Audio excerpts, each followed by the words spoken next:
Welcome to Lodging on Demand.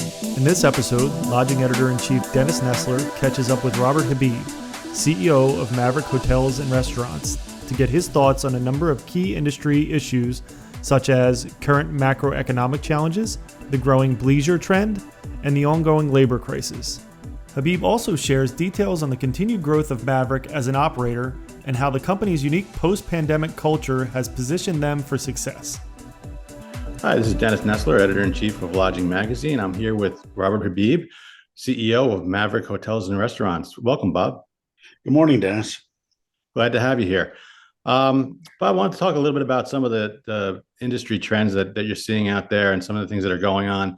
I guess first off, maybe what kind of do you like right now about the industry heading into 23? What do you dislike? Anything jump out at you either way? I think everyone's very encouraged that 23 is going to be a better year, that we're getting further away from the pandemic and that the business environment is starting to stabilize. It's hard to put a real fine point on that. I don't think anyone is closing their eyes and saying we're past the storm yet. You know, they're still concerned about the macro economic situation. I think rightfully so. Inflation continues to devil us. There's rising interest rates. The supply chain has flattened out, but it's not perfect. So 23 still is going to have its share of challenges, but I think we all feel better that the worst of it's behind us. Well, that's good. Yeah. What do you see in terms of business travel? Are you seeing a significant uptick in that? Business travel is coming back. I don't know if I'd call the uptick significant, but it's definitely gaining momentum. We see meetings are coming back in a big way, which is a good thing. And leisure, which has been our gift even through the pandemic and particularly in the immediate post-pandemic, still looks very, very strong.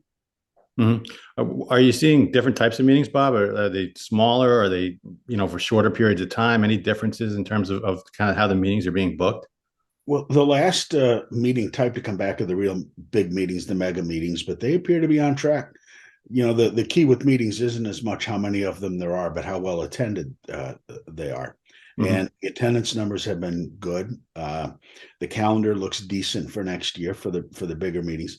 Small meetings seem to be back. They were also late back to the dances as companies really didn't do a lot of traveling, and we're seeing small meetings back in a good way as well. Mm-hmm. We've heard a lot about the bleisure trend, business and leisure, and kind of some of the shoulder nights, I guess, traditionally less well-attended nights for the hotel industry kind of picking up. What have you seen there? And is that a real trend? I think it's a trend. I think it's coming back.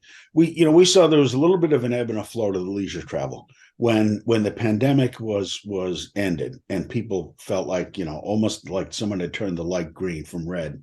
We saw a flood and the numbers shot way up. And then those numbers started to peter a little bit as we settled back into a more traditional trend.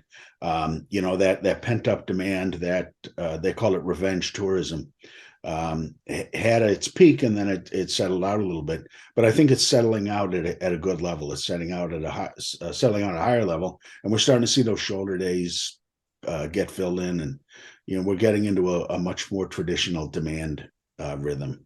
Mm-hmm. In terms of labor, we know that's a huge issue for the industry.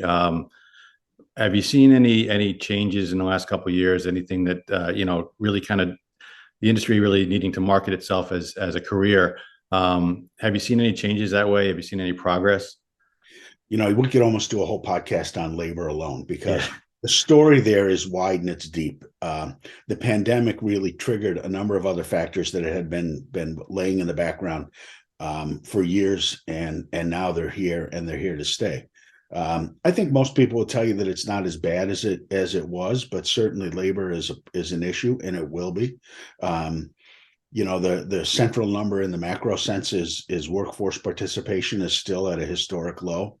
The pandemic pushed a lot of the baby boomers out of the workforce, and it also created a new paradigm for workers that found that they liked the work-life balance and not working, and in all honesty, that you could, with the help of the government, survive without working. And that's, I think, starting to diminish a little bit, but in sheer numbers, we're going to fight the labor fight for the foreseeable future. We might as well get used to it and adjust our strategies. Yeah, yeah, absolutely. You've been through a number of downturns, as have I. You know, '08 and '09, and you know, also even before that, you know, 9/11 and everything. What are some of the major differences with this one? I think everyone would agree it's been markedly different than the others. Yeah, this has been the granddad of all of them, really. I mean, you have to go back to the savings and loan crisis in the business sense now, right? Taking away from the consumer, going to the B2B side. You have to go back almost to the savings and loan crisis to see an environment where the business side of the equation is in such jeopardy, because through 9/11 and '08, '09, we were blessed by low interest rates, and that was something that helped everybody get through it. And now we've got inflation and rising interest rates, and the squeeze is on. The squeeze on the B2B side is very significant, and you'll see some people that won't survive it or will decide to sell, or it's a very difficult market to be a seller in right now. There isn't a lot of credit to be a buyer, so it's a very difficult transaction market. And on the consumer side, we're really seeing that shift, that generational shift that people have been predicting for a long time. It's here, and it's here in a big way, and we have to adjust our strategies to accommodate the new reality, because while it's wishful to hope that they would go back to the old days, life never does. Yeah, that is true. Let's talk a little bit about Maverick. You guys have done well, started during the pandemic, and actually have done well, and you feel like you're positioned well for future success. We've been blessed. We grew by 10 hotels last year, and we already have 10 in the can for the first quarter of this year. So, our growth has been well above our expectations and projections. And I think our secret sauce is, as you said, we're really a post-pandemic company. We were just starting out when the pandemic hit, so we had the chance to establish our DNA in the new world. And we've made a lot of adjustments that have served us well, dealing with the new reality. The change in the psychographics as well as the demographics of our workforce. Maybe most principal among them is, if Dennis Nessler came to Maverick tomorrow, the question wouldn't be what jobs we have open. The question that we'd ask Dennis is, hey, what's your genius, right? What are the things that you do better than anybody else you know?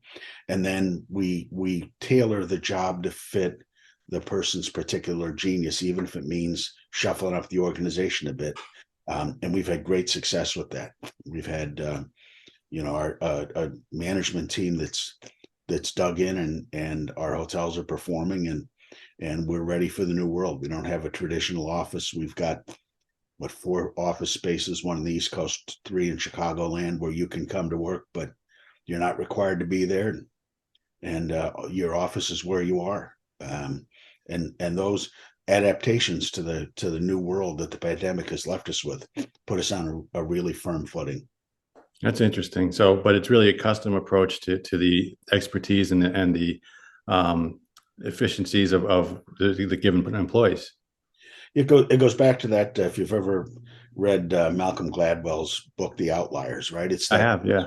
Yeah. Mm-hmm. It's that very basic principle, which is that we all have poignant strengths and glaring weaknesses, and that the smartest thing that you can do is pander to our strengths, and allow us to be in an environment where we can express our genius, and rather than the hopeful, look at our weaknesses and hope they go away one day. I know mine never have. So I was going to say, you might have trouble with Dennis Nessler's genius. I don't know if we're going to find that. Anyway, operating philosophy. What would you say in terms of operating? What are some of the things that maybe you do different from some of the other third-party management companies? We're very hands-on. We're very, one of the words that was bantered around during the pandemic was pivot. And that, I think, is one of our real strengths, is that we take a very prescriptive approach to an asset.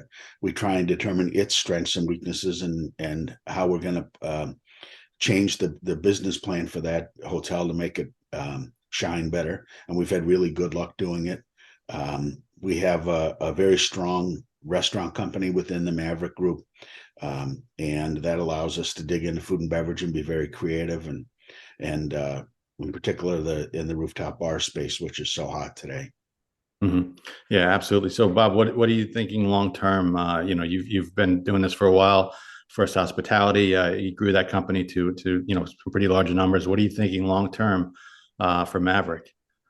We're already pacing well ahead of where I thought we would be, and I don't know that we really would envision success as being a large number of hotels.